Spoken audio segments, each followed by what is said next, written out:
Hey guys, Tara again. Today we're going to talk a little bit about what constitutes trauma and from an EMDR perspective, what accounts for traumatic symptoms. So for the longest time we thought that trauma was pretty exclusive to the military because there's such a high amount of trauma that comes with combat.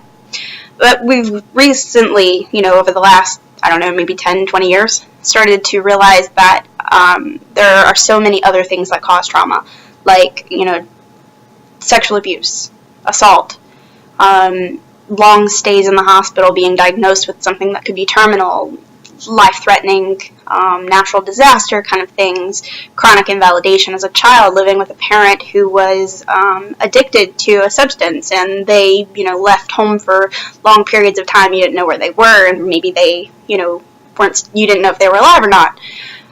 Or your parents fighting, it turned physical.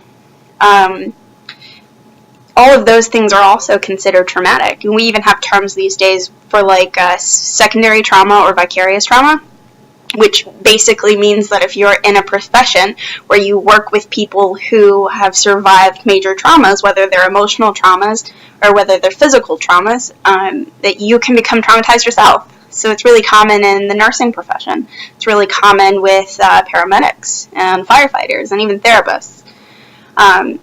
So we're learning a whole lot more about trauma, and it begs the question, what accounts for the traumatic symptoms?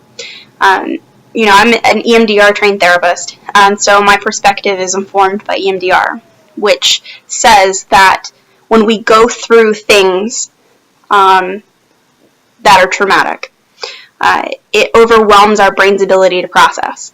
Our brains are pretty good at processing things, but sometimes we go through things that just overwhelm its ability to process. And so it gets stuck. And when it gets stuck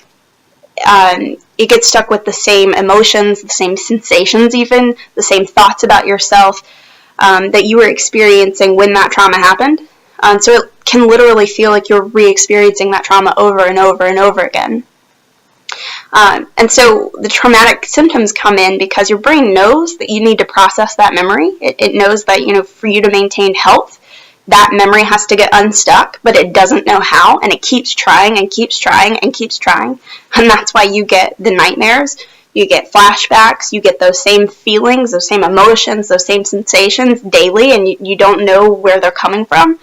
It's like that all is accounted for your brain trying to actively process that memory, and it just doesn't know how. It's stuck. So that's where, an EMDR clinician like me and others in the area, we help identify what that memory is that's stuck and the information that it's stuck with, and then we help your brain reprocess it using bilateral stimulation, which you can read about on my website.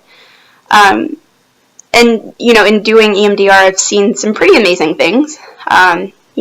People completely get rid of nightmares, completely get rid of flashbacks, improve overall quality of life. So, that's why I absolutely love EMDR. And if you want to know more about it, please feel free to reach out to me. Browse my website, Google search, email me, call me. We can talk more about it. But so, yeah, if you have any questions, let me know. Thanks, guys. Hope that helps.